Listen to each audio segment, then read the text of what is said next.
Welcome friends, welcome YouTube channel Shiv consultancy के YouTube channel में आप सभी दर्शकों का बहुत ही हार्दिक स्वागत है। आज हम बात कर रहे हैं पैसों की। अगर आपके अकाउंट में पैसा पड़ा है तो उसका क्या करें। सेविंग से अगर थोड़ा ज़्यादा इंटरेस्ट चाहते हैं तो इसके लिए क्या क्या ऑप्शंस है, क्या प्रोसेस है। अगर एफडी ओपन करना है तो उसके लिए प्रोसेस क्या है, लेकिन अगर बीच में ही निकालना पड़ता है तो फिर क्या हम उसको निकाल सकते हैं क्या। और फिर अगर उसमें टीडीएस कटता है क्या, टैक्सेशन के लिए क्या सारे रिक्वायरमेंट्स है, सोसाइटी में कैसे एप्लीकेबल है, या अगर मैं पर्सनली भी उसको करना चाहूँ तो कैसे एप्लीकेबल है, क्या मेथड है। सारे सवाल अगर आपके दिमाग में रहेंगे तो ये वीडियो आपके लिए है। तो इस वीडियो को हम पार्ट 1 और पार्ट 2 दोनों में रिलीज़ कर रहे हैं, जिसमें पार्ट 1 में आपको समझेगा कि एग्जैक्टली सेविंग या एफडी दोनों में से अच्छा ऑप्शन क्या है, एफडी थोड़ा सिक्योर क्यों है, थर्ड इंटरेस्ट कैसे अप्लाई होता है, फोर्थ अगर आपको रेट ऑफ इंटरेस्ट लेना है, मतलब ये जो इंटरेस्ट कैलकुलेट हो रहा है तो उसको लेने के कौन से मेथड्स है, थर्ड उसकी प्रोसेस क्या रहती है, अगर मुझे बीच में ही ज़रूरत पड़ा तो मैं क्या इनकैश कर सकता हूँ या फिर क्या क्या प्रोसेस ऑप्शंस ये अवेलेबल है, और इसमें टैक्सेशन कैसे होता है, ये सारे आपको पार्ट 1 में मिलेगा। पार्ट 2 के क्या मिलने वाला है ये आपको एंड में पता चलने ही वाला है। तो अभी टाइम नहीं वेस्ट करते, फटाफट वीडियो को देख लेते हैं। तो टाइप्स ऑफ इन्वेस्टमेंट में बहुत सारे टाइप्स है। अभी मैं सिर्फ सोसाइटी के लिए नहीं, बट अगर आप इंडिविजुअली भी करना चाहते हैं तो बहुत टाइप के इन्वेस्टमेंट है। मतलब आप गोल्ड में कर सकते हो, आप ईटीएफ में कर सकते हो, बॉन्ड में कर सकते हो, स्टॉक में कर सकते हो, रियल एस्टेट में कर सकते हो, पीपीएफ में कर सकते हो। बहुत सारे ऑप्शन है। इसमें ही सेफ ऑप्शन और भी है कि जिसमें आप म्यूचुअल फंड में भी कर सकते हो, मतलब एसआईपी में भी कर सकते हो, और इवन आप रिकरिंग डिपॉजिट या फिक्स डिपॉजिट ऐसे सब में आप डिपॉजिट कर सकते हो। अभी ये तो हो गए टाइप ऑफ इन्वेस्टमेंट, बट जब भी कुछ फाइनेंशियल क्राइसिस आता है तो तभी रेट ऑफ इंटरेस्ट ऊपर नीचे होना स्टार्ट हो जाता है, और कभी कभी जो आपने खरीदा है या आपने जो इन्वेस्ट किया है उसका रेट ऑफ इंटरेस्ट डाउन होने के वजह से आपका पैसा कभी घटता है कभी बढ़ता है। तो ये सारे फाइनेंशियल क्राइसिस से लोग बहुत डरते हैं, और इसकी वजह से बहुत सारे लोग क्या करते हैं, पैसा कहीं भी इन्वेस्ट नहीं करते, आइदर उसको घर में रख देते हैं या आइदर सेविंग अकाउंट में रखना ही वो पसंद करते हैं, क्योंकि ऑब्वियसली वो डरते हैं। पैसे से रिस्क नहीं चाहिए, बिकॉज अगर इमरजेंसी में कहीं लगेगा तो कहाँ पे जाएंगे लेने, और अगर घटेगा तो जो है उससे भी निकल जाएगा, तो इससे अच्छा सेविंग में रखें। तो बहुत सारे लोगों को लगता है कि ये ऑप्शन सेफ है, बट ऐसा नहीं है। इससे भी एक सेफ ऑप्शन है जो है एफडी। एफडी ये है कि फिक्स डिपॉजिट है जो एक सम पीरियड के लिए लॉक हो जाता है, और उसमें आपको रिटर्न सेविंग से बहुत अच्छे खासे मिलते हैं। सेविंग से ऑब्वियसली दुगना ही होता है ये रिटर्न जो है। और इसमें कैसा है, आइदर आप फिक्स डिपॉजिट करें या अगर आप मंथली भरना चाहें तो आप रिकरिंग डिपॉजिट भी ओपन कर सकते हैं। ऐसे कई सारे ऑप्शन है।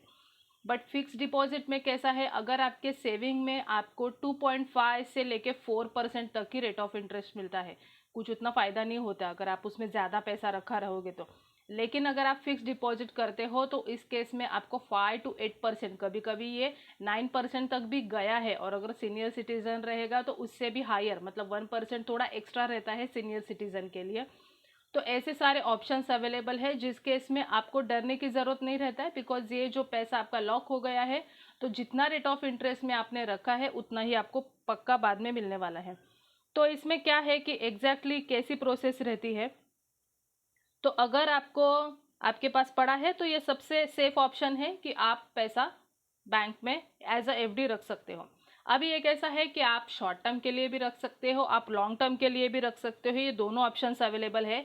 अभी शॉर्ट टर्म मतलब कितना, शॉर्ट टर्म मतलब 7 दिन से स्टार्ट होता है। 7 दिन से लेके आप 30 या 33 डेज तक भी रख सकते हो। और अगर आपको लॉन्ग टर्म रखना है तो आप 3 साल के लिए रखते हो, 5 साल के लिए रख सकते हो, 10 साल के लिए भी रख सकते हो। तो डिपेंड ऑन योर चॉइस कि आपको कितना दिन के लिए रखना है।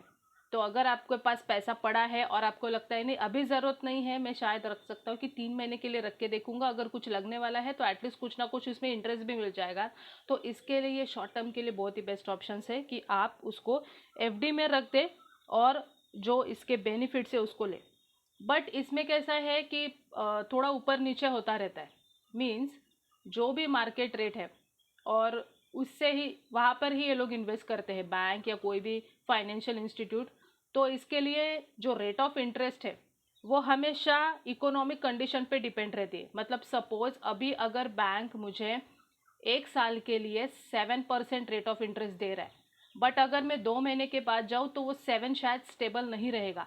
वो हो सकता है कि 6.8 भी हुआ होगा, 6.5 भी हुआ होगा, या हो सकता है थोड़ा सा बड़ा भी होगा, मतलब 7.2 भी हुआ होगा, 7.5 भी होता होगा। तो ये थोड़ा मार्केट रेट के बेसिस पे डिपेंड होता है, तो इसके लिए वेरी रहता है। फुली टाइम मतलब आप 1 साल के बाद जाओगे तो सेम रेट ऑफ इंटरेस्ट नहीं मिलेगा, शायद बढ़ा हुआ होगा, शायद घटा हुआ होगा।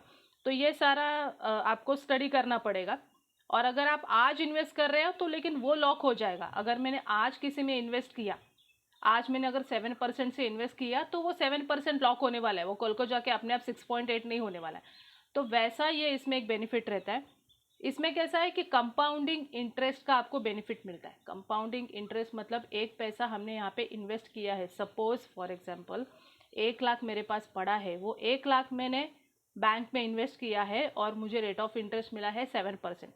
तो 7% में मुझे रिटर्न्स कैसे मिलने वाले हैं, मैंने ये 3 साल के लिए इन्वेस्ट किया है, तो इसका पहला साल जो है वो 1 लाख पे मुझे 7% मीन्स 7,000 मिलने वाला है। सेकेंड ईयर में क्या होता है कि 1 लाख और प्लस जो मुझे 7,000 इंटरेस्ट मिला था वो दोनों प्लस करके फिर उसका 7% इंटरेस्ट मिलेगा। तीसरे साल में क्या होगा कि 2 साल में मुझे जितना इंटरेस्ट मिला था वो भी उसमें प्लस होगा, और उस पर इंटरेस्ट लग के फिर मुझे तीसरे साल में 1,22,504 इतना अमाउंट मिलेगा।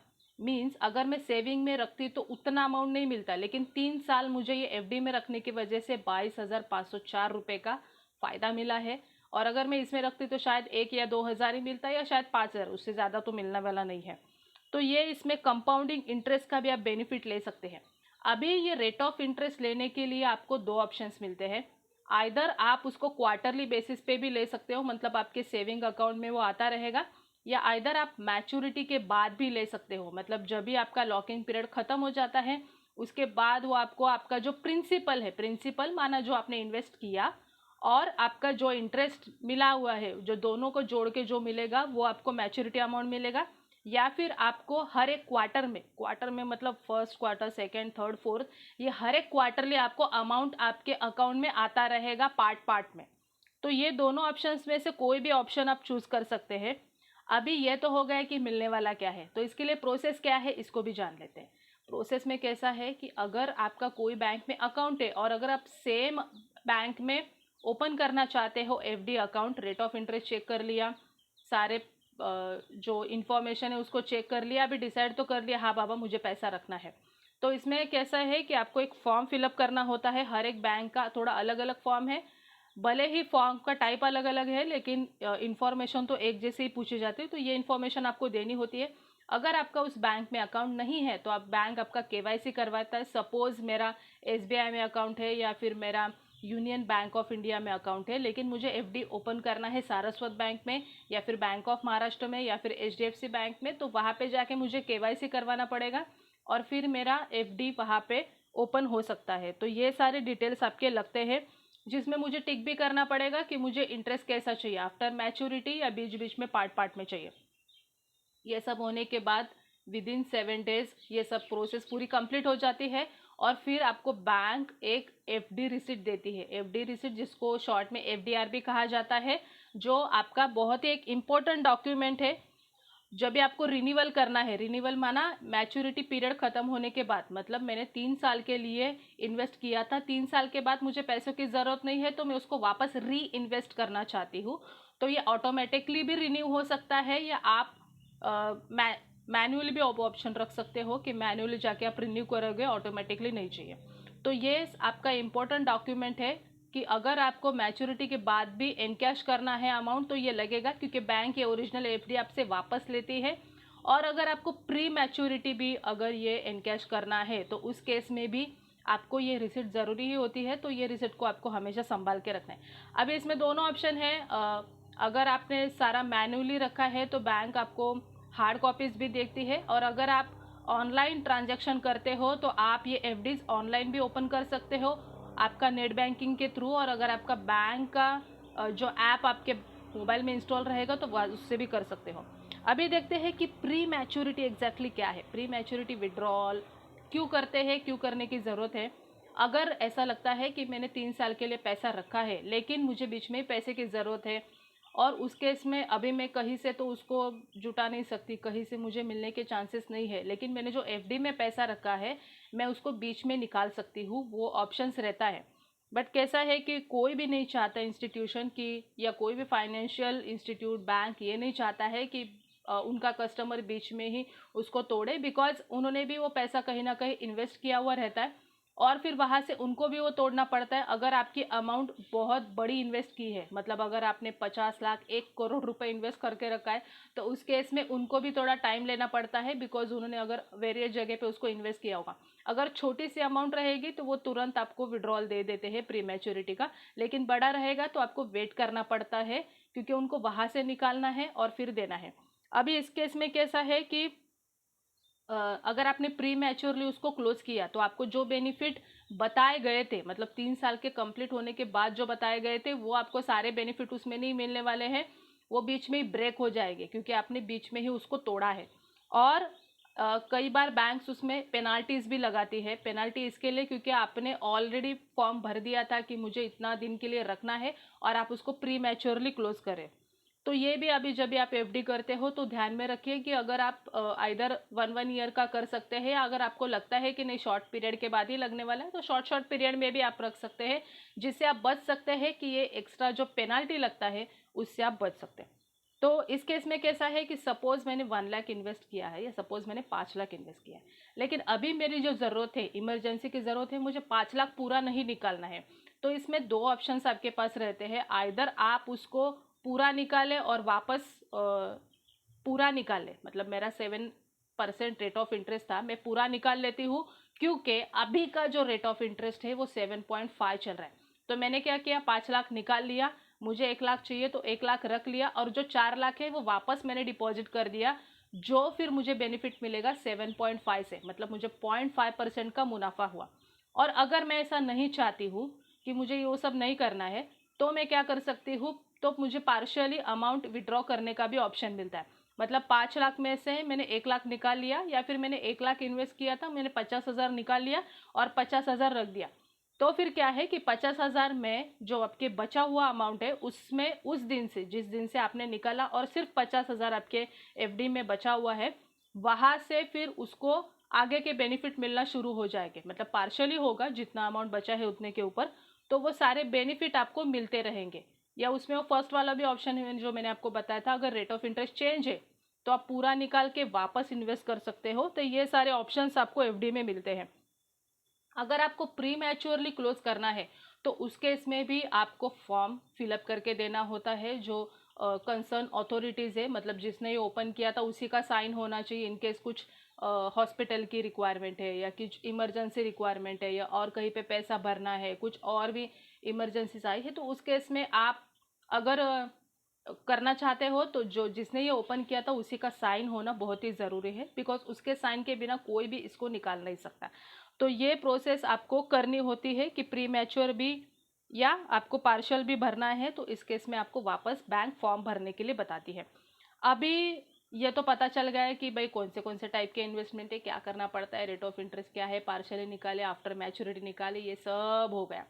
ओके, लेकिन अगर मुझे ज़रूरत ही नहीं पड़ी और मैंने उसको कम्प्लीटली क्लोज किया है आफ्टर मैच्योरिटी, मतलब 1 साल ख़त्म हो गया और अभी मुझे दिख रहा है कि मेरा एफडी अभी भी रनिंग में है, तो उस केस में कैसा है कि बैंक, अगर आपने 10,000 के ऊपर कोई भी पैसा इन्वेस्ट किया है बैंक में एज ए एफडी, सेविंग पे नहीं लगता है टीडीएस, बट अगर आपने एज ए एफडी, मतलब ये आपकी सेपरेट इन्वेस्टमेंट हो गई, तो 10,000 के ऊपर बैंक आपका टीडीएस डिडक्ट करती है। ये टीडीएस डिडक्ट करने के बाद बैंक आपको फॉर्म 16A भी इशू करती है। अगर नहीं इशू करती है तो आपको बैंक से लेना पड़ेगा, क्योंकि बैंक की बाय डिफ़ॉल्ट जनरेट तो करती है लेकिन कभी कभी सामने से कस्टमर को प्रोवाइड नहीं करती है, कस्टमर को मांगना पड़ता है। तो जब भी आपका इनकम टैक्स का रिटर्न फाइलिंग होता है तो उस केस में आपको ये फॉर्म 16A सबमिट करना बहुत ही ज़रूरी है, ताकि आप दिखा सके कि आपके सेविंग्स में से आपने जो भी पैसा इन्वेस्ट किया है उसमें कितना टीडीएस कटा है, और वो सारा फिर आपका इनकम टैक्स रिटर्न में जमा हो जाएगा और आप उसका बाकी का बेनिफिट भी ले सकते हैं।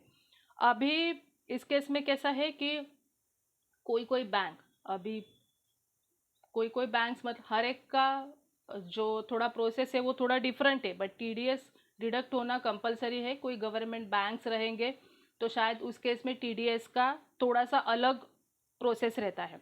अभी बात कर रहे हैं हम सेकेंड पार्ट के बारे में कि ये तो थोड़ा सा इन्वेस्टमेंट का इशू हो गया है, इन्वेस्टमेंट का वीडियो आप बता रहे हो, बट चैनल है हाउसिंग सोसाइटी का, हाउसिंग सोसाइटी का टॉपिक कहाँ है इसमें। तो दोस्तों इसमें थोड़ा डरने की बात नहीं।